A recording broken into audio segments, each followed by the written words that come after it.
आदरणीय भक्तजनों, सादर प्रणाम।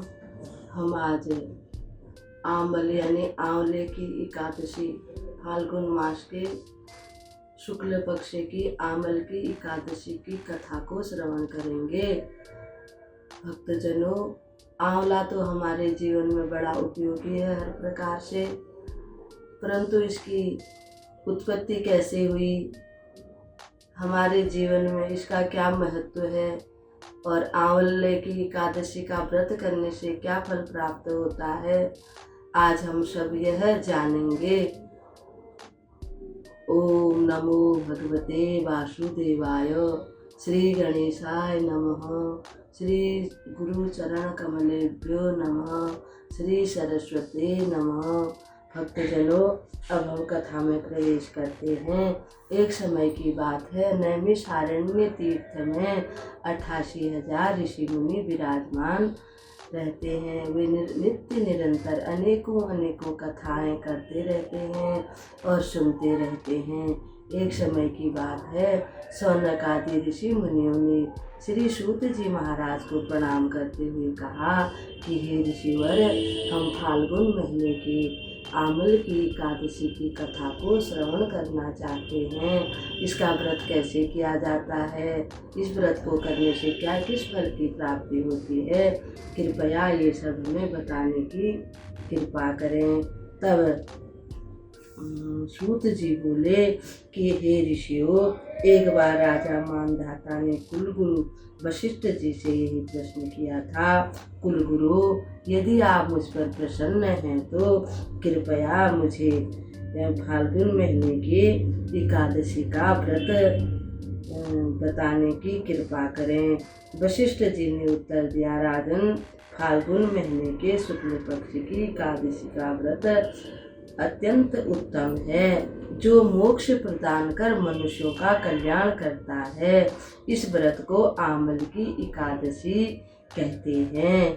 इस व्रत को करने से सभी पाप नाश हो जाते हैं। इस व्रत से ऐसा फल मिलता है जैसा 1000 गौओं को दान करने से मिलता है। आंवल की यानी आंवले की उत्पत्ति भगवान विष्णु के थूक से हुई थी, अतः यह फल और इसका वृक्ष बहुत ही पवित्र माना जाता है। अब मैं आपको इससे संबंधित एक पौराणिक कथा सुनाता हूँ, ध्यान पूर्वक सुनिए। वैदिक नाम का एक नगर था।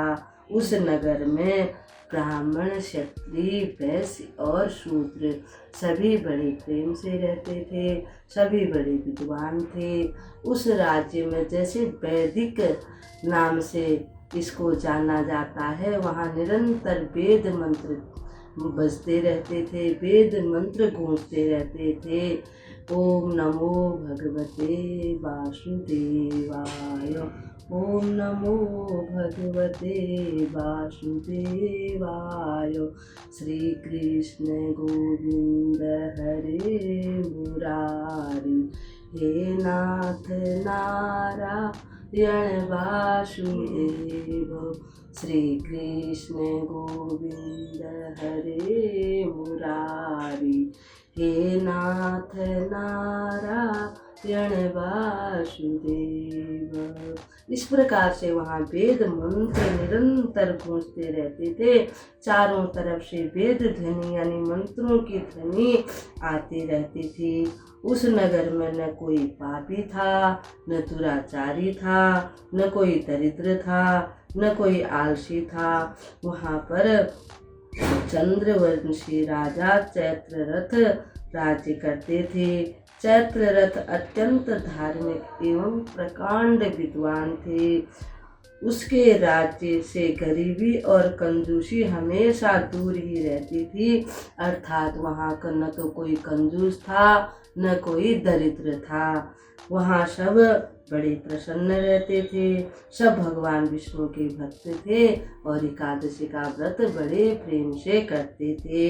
एक बार फाल्गुन के महीने के शुक्ल पक्ष की एकादशी आई। राजा से लेकर प्रजाजन, बच्चे से लेकर बूढ़े सभी एकादशी का व्रत करने के लिए राजा के साथ एक मंदिर में गए। मंदिर में जाकर वहाँ उन्होंने कलश की स्थापना की और बड़े भाव से व्रत करने लगे। भजन कीर्तन आदि सब करने लगे। सभी बड़े प्रसन्न होकर मंदिर में भजन कीर्तन करने लगे। आंवले की पूजा करने लगे। आमल की पूजा करके उसकी स्तुति करने लगे। हे आमल की, आप साक्षात विष्णु स्वरूपिणी हैं। आपका जन्म देवाधिदेव विष्णु भगवान के थूक से हुआ है और आप सभी पापों का नाश करने वाली हैं। कृपया आप हमारा अर्घ्य स्वीकार कीजिए। हम आपको प्रणाम करते हैं और आप हमारा कल्याण कीजिए। इस प्रकार से सब आंवले की स्तुति करने लगे। मंदिर में सभी ने रात्रि जागरण किया। रात में ही वहाँ पर एक बहेलिया भी आ गया। बहेलिया बड़ा पापी, बड़ा दुरात्मा था। वह जीव जंतु को मारकर अपना और अपने परिवार का पालन पोषण करता था। उस दिन बहेलिया बड़ा भूखा था और बड़ा प्यासा भी था।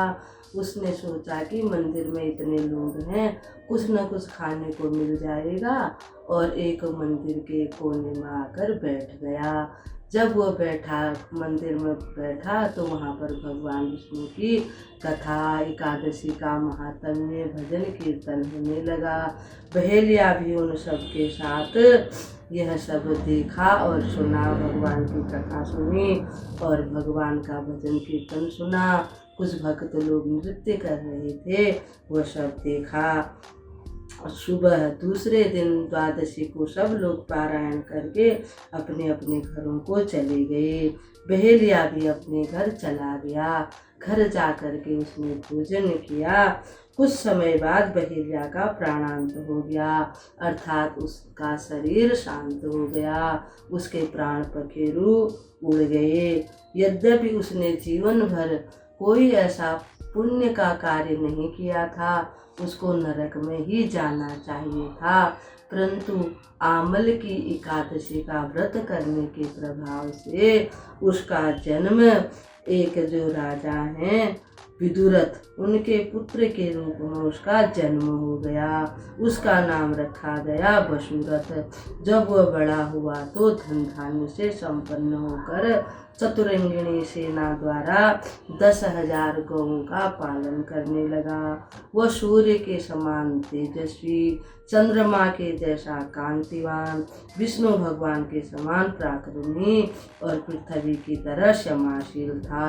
वह अत्यंत धार्मिक प्रवृत्ति का था और विष्णु भगवान का परम भक्त था। सभी प्रजाजनों का पालन अपने बच्चों की तरह करता था। वह नियम पूर्वक प्रतिदिन दान भी किया करता था। एक दिन वसुरथ शिकार खेलने के लिए एक जंगल में चला गया। चलते चलते वो बहुत दूर जंगल में पहुंच गया। वहां से वो रास्ता भटक गया। बहुत थका हुआ भी था और प्यासा भी था। उसने सोचा थोड़ी देर विश्राम कर लूं ताकि मेरे और साथी जो हैं वो आ जाएंगे, यानी सिपाही इत्यादि, और वह सो गया। सो करके उसको नींद आ गई। इतने में वहाँ जंगली डाकू आ गए। उन्होंने देखा कि ये राजा सोया हुआ है और मारो मारो करके चिल्लाने लगे। सब इकट्ठा होकर के कहने लगे, इस राजा ने हमारे साथ बड़ा अन्याय किया है, हमारे भाई बंधु आदि आदि को इसने मारा है। आज हम इससे बदला लेकर अपना बदला चुकाएंगे, इसको मारकर अपना बदला चुकाएंगे, ऐसा कहने लगे। जैसे ही उन्होंने अस्त्र शस्त्र से उस पर वार कर दिया, यानी राजा पर वार कर दिया, वह राजा तो सोया ही हुआ था उसको वह अस्त्र शस्त्र फूल के समान लगने लगे और उल्टे ही उनके ही अस्त्र उन्हीं को जा करके मारने लगे और वे सब बेहोश हो गए। उसी समय राजा के शरीर से एक दिव्य देवी प्रकट हो गई। उसकी भुएं तनी हुई थी और आँखों से अग्नि निकल रही थी। ऐसा लगता था मानो वो साक्षात काल ही है। उसने क्षण मात्र में ही उन जंगली डाकों को मार दिया। राजा की जब नींद खुली, उन्होंने देखा कि चारों तरफ ये जंगली डाकू पड़े हुए हैं। वे आश्चर्यचकित होकर विचार करने लगे, इन डाकुओं को किसने मारा होगा? इस जंगल में यहाँ मेरी रक्षा करने के लिए कौन आया होगा? ऐसा सोच ही रहे थे तो आकाशवाणी हुई, हे राजन, विष्णु भगवान के अतिरिक्त इस जंगल में तुम्हारी रक्षा करने वाला और कौन हो सकता है? इस आकाशवाणी को सुनकर राजा बड़े प्रसन्न हुए और भगवान विष्णु भगवान को बार बार प्रणाम करते हुए अपने नगर को लौट आए और धर्मपूर्वक राज्य करने लगे और एकादशी का व्रत करने लगे। जो मनुष्य एक भी आमल की एकादशी का व्रत कर लेता है, उसे प्रत्येक कार्य में सफलता मिलती है। सूत जी वर्णन करते हैं, हे ऋषि मुनियों, एकादशी का व्रत मनुष्यों के जीवन में बहुत ही सुख देने वाली है, कल्याण करने वाली है। सभी को इस व्रत को अवश्य करना चाहिए। इस दिन आंवले के पेड़ के नीचे कलश स्थापित करके धूप दीप नैवेद्य और पंचरत्न से भगवान परशुराम की पूजा की जाती है। आहार में आंवला लेना चाहिए। इस प्रकार से श्री सूत जी महाराज वर्णन करते हैं। बोल एकादशी मैया की जय, बोल लक्ष्मी नारायण भगवान की जय। श्री कृष्ण गोविंद हरे मुरारे, नाथ नारायण वासुदेव। श्री कृष्ण गोविंद हरे मुरारे, हे नाथ नारायण वासुदेव। हे नाथ नारायण वासुदेव, हे नाथ नारायण वासुदेव। श्री कृष्ण गोविंद हरे मुरारे, हे नाथ नारायण वासुदेव।